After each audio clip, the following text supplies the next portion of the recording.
So, welcome back to the why and the how. Today we are talking about Jamf for mobile, and more importantly, why mobile has maybe quietly become one of the most underestimated attack surfaces in enterprise security. So, laptops tend to get all of the attention, firewalls, EDR, threat hunting.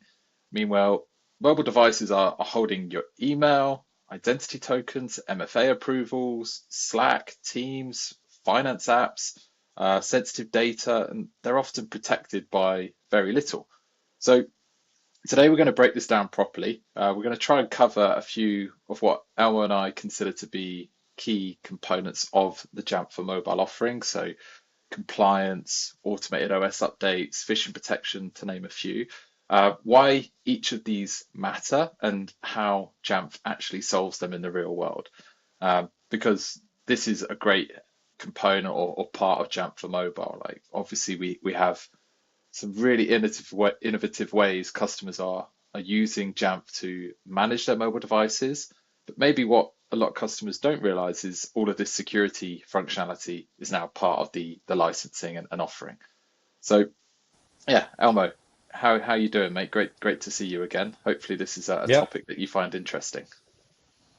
Happy New Year as well to those watching. But yeah, I think it's a good one to start the new year on because I've been an admin as well. I've managed Macs in organizations, and a lot of times, a lot of companies they don't have a dedicated team to maybe look after mobile as well. I'm sure if you're a large organization, you probably do, but a lot of us are also tasked with managing and securing mobile devices when it's maybe not exactly our forte. Yeah, awesome. And for reference, we are recording this in the first week of January, so I'm not sure when we will release it, but Elmo's Happy New Year wishes make sense to me now. So yeah, in the future, if you think why are they wishing Happy New Year so late in the month, that would be why.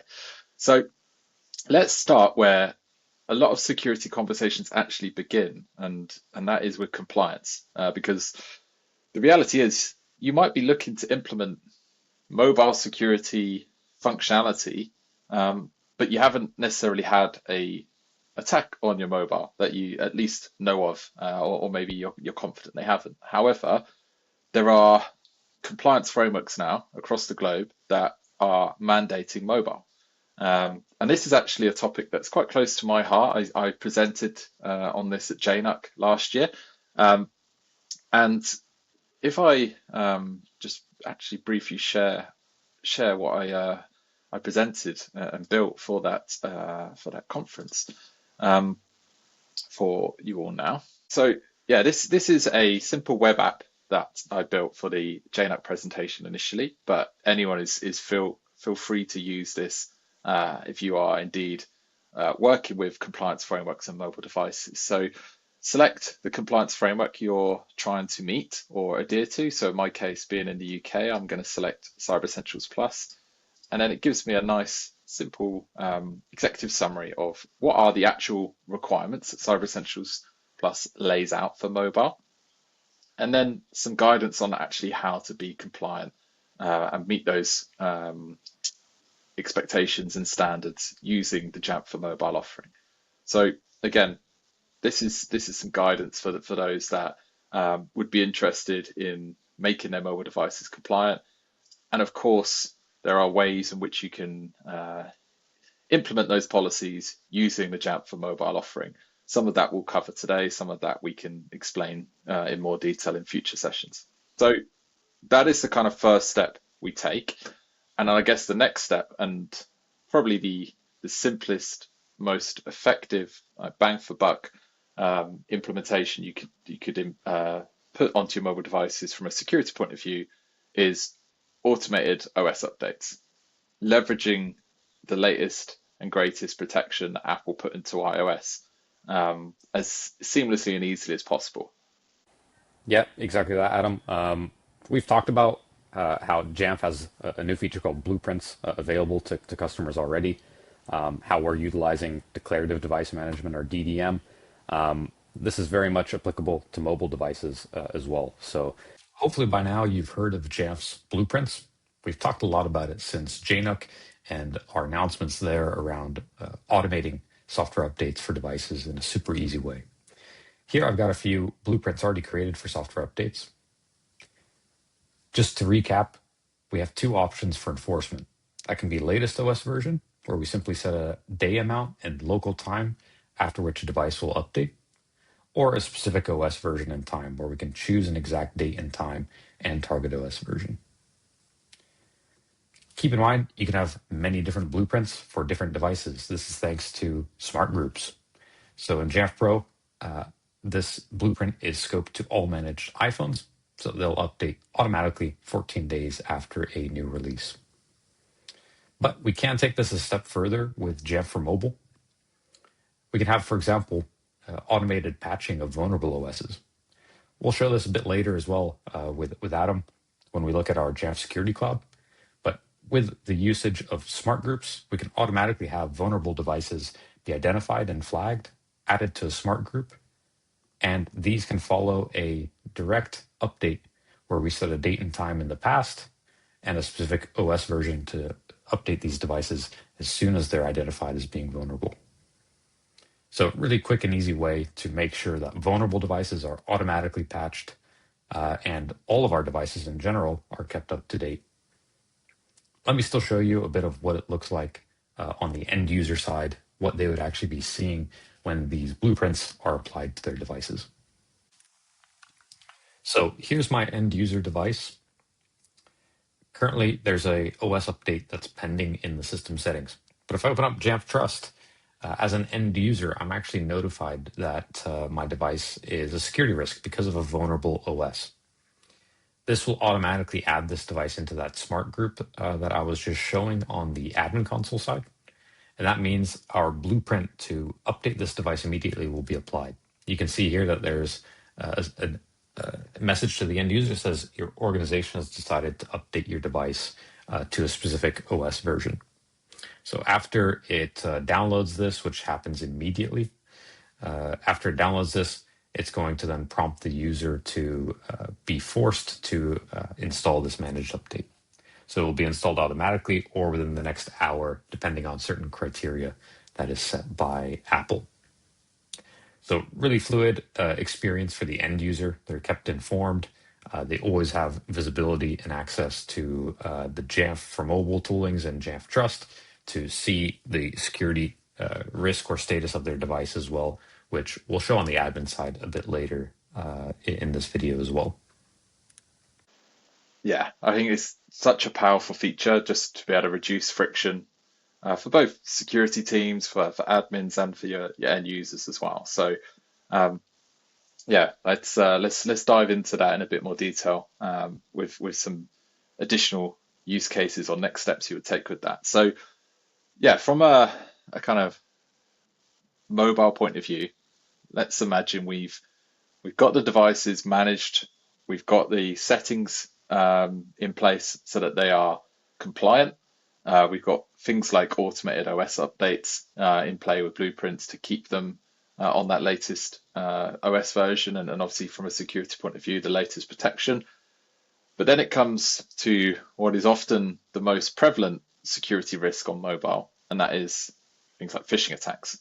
So I'm sure everyone has now received some form of SMS text message, which some look very convincing, like it could appear as though it's a message from Microsoft or from another service that you use regularly on the mobile device. Some are less convincing. I probably haven't won the lottery this month because I definitely didn't buy a ticket, so I probably shouldn't click on that link. But there are also other methods now. Attackers are using mobile to try and trick users into what is often the case, give away sensitive credentials. That is largely what they're trying to do with phishing attacks. So these days, 2026, if you don't have some form of phishing protection on mobile devices, that is too high a risk to take. Now, this is obviously something Jamf for Mobile can deliver for you, being able to block, detect, and alert on any form of mobile phishing attack, no matter how it is sent to the user, whether it is SMS, QR code, or they've clicked a link in a Reddit forum, whatever it may be. So let's maybe sort of showcase this and how it works in a bit more detail. Yeah, and we're always on the go as well when we're doing work on mobile devices. A lot of times that means you're maybe heading to the office, you're heading to meet a an important customer or client or prospect. So you're often in a rush. So when you're busy, you're also more likely to maybe not do as much due diligence as you might if you're on your laptop, looking at that email that's come in and verifying the sender, looking at the full email address, doing all this kind of standard user security practice and training that we all probably have to go through as mandatory trainings within our organizations. But on mobile, it's a lot easier to, as a user, also maybe miss something. Not necessarily make a mistake because these attacks are getting very elaborate. Like you said, Adam, as well, there's a lot of different vectors that can be used on mobile. But yeah, as you mentioned, Adam, as well, luckily we can cover the entire device when it comes to phishing. So here's an end user device. Maybe this user's been online shopping. Maybe that's been on a malicious website or a compromised website. They could be leveraging webhooks to send an automated message or a text in this case once a purchase has been made. Now, this is a phishing link in this message. On mobile, that's pretty hard to tell. This might seem like a legitimate sender if you have just been interacting on a website or purchasing something. Luckily, with Jamf for Mobile, we're able to defend the entire device. So if a user clicks on this link, regardless of the source, we're able to block that. The user is also notified through Jamf Trust that they've clicked on a phishing site so that they don't attempt to go back to that site. And they're also shown the security alert dashboard view so that they know that their device has perhaps been compromised or seen a risk at least. So that shows you a bit of just how easy it is for us to block phishing attacks on mobile devices. But what do you actually see as an admin? If we go into our reports threat view, we've got an entire section on phishing. Here I can see that a phishing event has occurred. I see the exact URL. In this case, it's one of our test URLs that we showed in that demo. And I'd be able to look through what users and what devices have accessed this, as well as how many times. Now, behind this is our Miriam analytics tool. If I open this up, we'll see how many unique zero-day phishing attacks we've actually identified. As of today, when recording, it's at over 123,000. And we even get a bit of a real-time feed on some of the zero-day phishing attacks that we've been able to see. Now, you can imagine some of these URLs might be incredibly difficult to identify on a mobile device of are they legitimate or not. So it shows how easy it is as a user to be tricked into clicking on phishing links, especially when on mobile. But luckily, we've got you covered with Miriam and our phishing tools all included in Jamf for Mobile. Yeah, and I think like we want to encourage organizations to actually use mobile devices as a productivity tool. So a lot of that will be communicating through the mobile device, using it to gain access to systems and services. We want to encourage you to use and get the benefits from actually implementing mobile as a kind of part of your day to day. But this then just gives you that protection that, hey, if we are going to give you access to sensitive data and these applications or communicating with different services on the mobile device, this will protect you from having to worry about clicking on a link you shouldn't do or giving away credentials you shouldn't do. So yeah, And really, really important. Apple provides a great user experience, and we don't want to take away from that user experience, especially on Yeah, mobile. Like you said, Adam, we want to keep the user productive even when they're away from their laptop.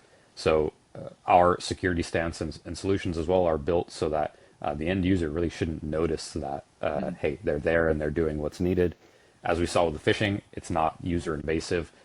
That's also our stance on basically our entire security offering when it comes to Jamf for mobile. So how can we make sure that the device is secure and safe, but also still great to use for the end user, and that they're also kept notified of what's occurring and when, so that they stay in the loop as well from a security perspective.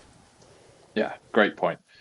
So another area that maybe organizations in the past haven't had as much control over is the applications that users use.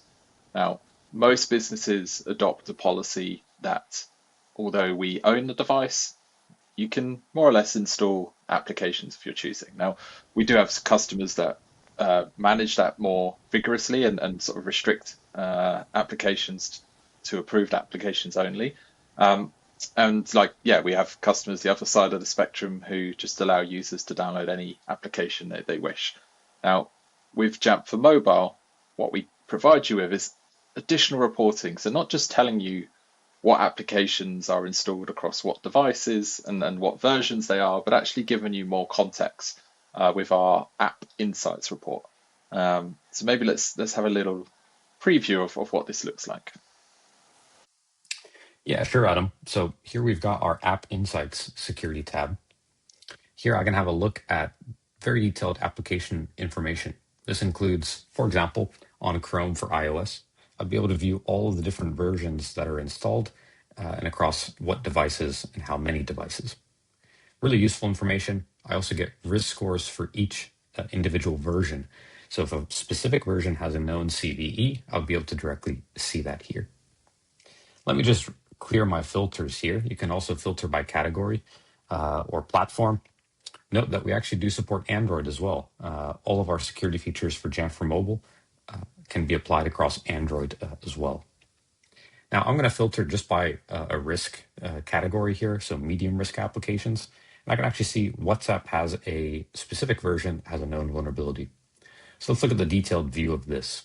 I can see a description that says this allows attackers to gain access to all data and device functions to which the app has access.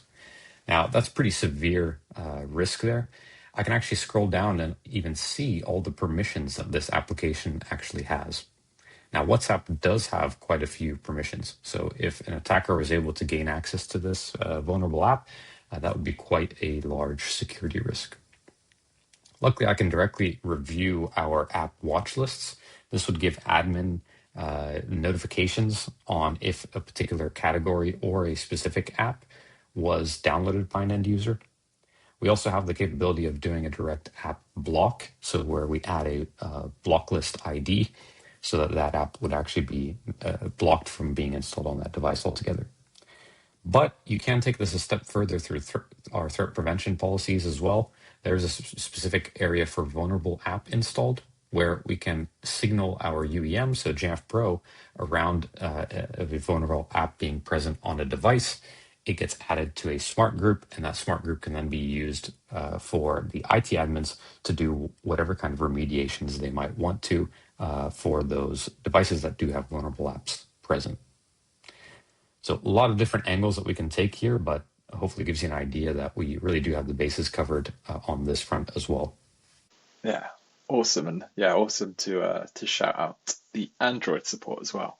So the kind of final element that we wanted to highlight was our vulnerability management element. Now, you may have seen this certainly if you are utilizing Jamf for your Mac OS, and what we can offer there is also what we can offer for your mobile devices. So giving you additional context, additional insight into mobile OS versions, app versions, and understanding whether there is any exposure, potential exposure within the versions of the operating systems or applications these devices are running. So giving you that visibility is really important. Like obviously, it helps from a security point of view. It helps from a cyber insurance point of view. It helps from a compliance point of view. I know when I've spoke with customers or demonstrated Jamf for mobile, this has often been a report that a lot of people value highly. So let's give a little snippet of what this looks like. Yep, let's jump right in. So similar to our App Insights, which I just went over, our Vulnerability Management tab gives us a general average CVSS score where we could look at individual devices. But I think it's nicer to look at this vulnerabilities page. This gives us direct severity as well as the number of devices that have a specific CVE vulnerability. So if I expand one of these, I'll be able to see how many devices this affects, when it was first detected, and I'll get even a link to the direct source page from NIST where I could look at further details of what this vulnerability actually is and what devices it affects. Let me go back though. On the software page, we can see details on Mac OS, applications, as well as mobile OSs, so iPad OS and iOS. I would be able to also expand these and see what versions of iOS, for example, have vulnerabilities. To tie this into what we discussed at the start of the video, we can also, similar to our applications, create policies in our threat prevention so that vulnerable OS major or vulnerable OS minor are also tagged and flagged in Jamf Pro in our UEM, and they could automatically be assigned to a smart group so that in that demo that I showed on an iPad earlier, the device is automatically updated when a vulnerable OS is detected on that device. So really fluid integration between the security tools and the management tools here. Yeah, awesome. So we've covered a very brief overview of some of the key security components that make up Jamf for mobile. One other really important feature, which we deliberately didn't include here because we're going to do a dedicated episode on, is our zero trust network access, the ZTNA capability for mobile. And I guess ZTNA for mobile is really then taking what we've discussed in today's episode to the next level and actually making it actionable from a security and threat prevention point of view. Yeah, we talked about making sure your devices are compliant, securing those devices, also helping to, in a way, secure the user. Hey, if I've made a mistake or if I've missed something when it comes to, a phishing attack or scanning a QR code that I shouldn't have, or maybe not updating my device in time, hey, we can cover all that with Jamf for mobile and the offerings that we looked at today. But what about the access to actual corporate resources? That's the next step that we take with Zero Trust and our ZTNA offering. The great thing as well is how easily it ties in with, for example, having your non-secured devices not being able to access corporate resources anymore. So these are some of the automations that we can look into in another video, do an entire deep dive into it because it's really unique in terms of how we tie that in with device security and the automations with management as well. Awesome. So I guess just to kind of finish up, the kind of message we want to take away from this episode of the why and the how is that Jamf for Mobile is all about empowering you and your users to use these mobile devices. There's so much potential. And actually, in a future episode, we're going to bring one of our colleagues in who's going to showcase exactly a really interesting use for Jamf for Mobile. Um, so just watch this space with that one.